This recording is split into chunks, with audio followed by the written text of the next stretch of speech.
We live in a golden age of esports, despite all the controversies and troubles that plague esports just like they would any traditional sport. Let me explain.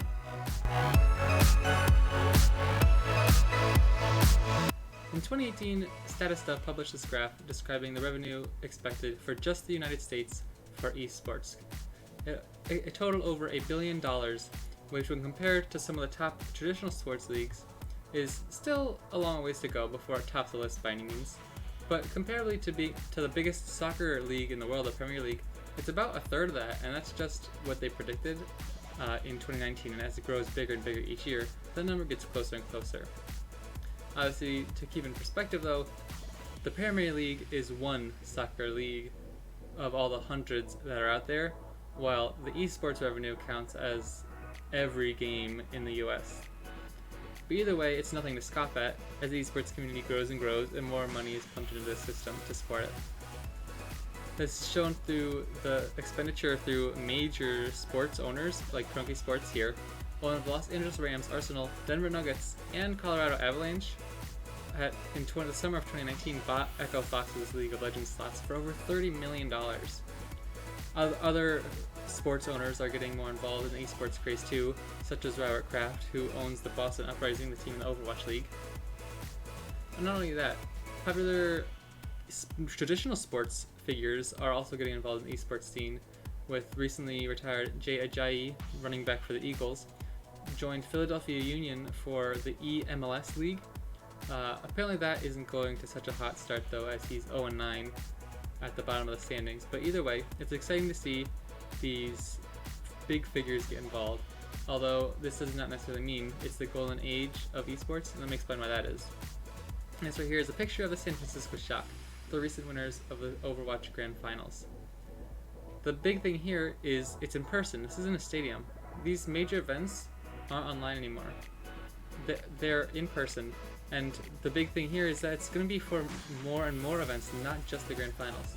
Specifically, I chose a picture of the Overwatch Grand Finals here because they're starting their third season in the next month or so, which is all homestands this time around.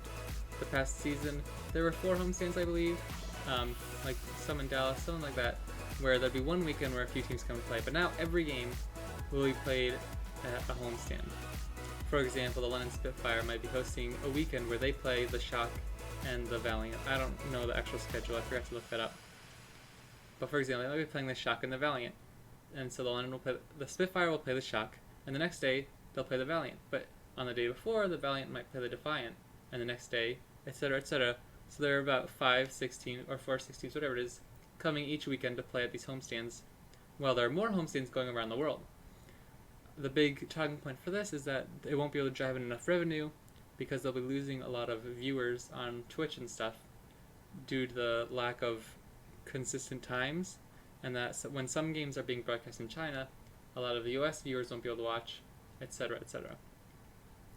This, I think, is an exciting opportunity to watch because I'm a traditional sports fan and I love going to these events, and I think it's an amazing opportunity that so much more of this stuff will be on a weekly event when you can go to these things. You'll have several opportunities this season to go see your favorite team and several other teams. It's not like, paying money to go see, say, the Super Bowl, if your favorite team's in the Super Bowl, and you see them and one other team.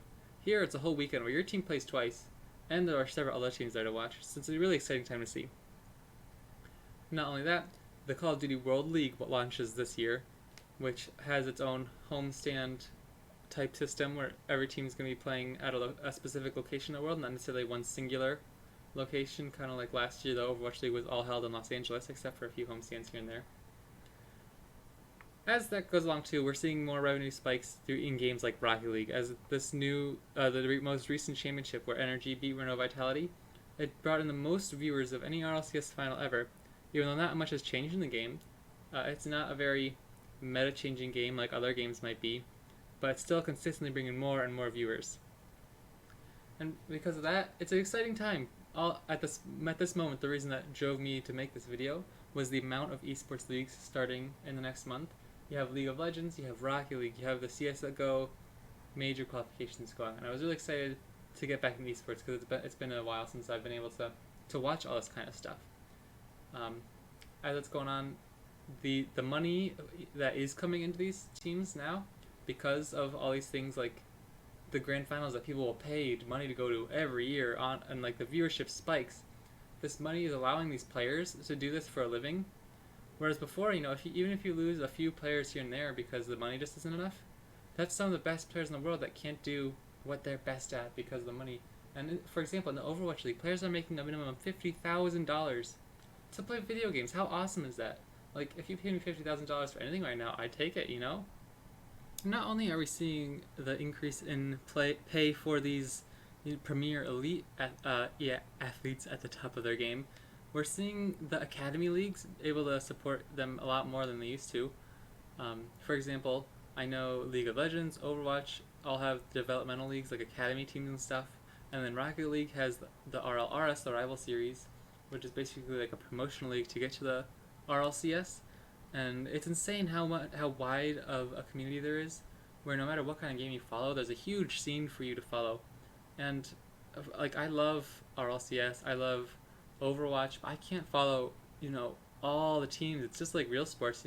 It's super difficult to keep up on college basketball, pro basketball, MLB, AAA, and like all the way through the minors. And you have NFL, and don't forget college football, and now you have softball, baseball. Like, it's crazy how much stuff there is to follow, that it can really like hit your appetite, I guess. And now in esports, there's a lot more you can watch, and if you really want, you can really get into this stuff and engage in the community and start following these players, who are trying to make a living playing some video games. It's really awesome.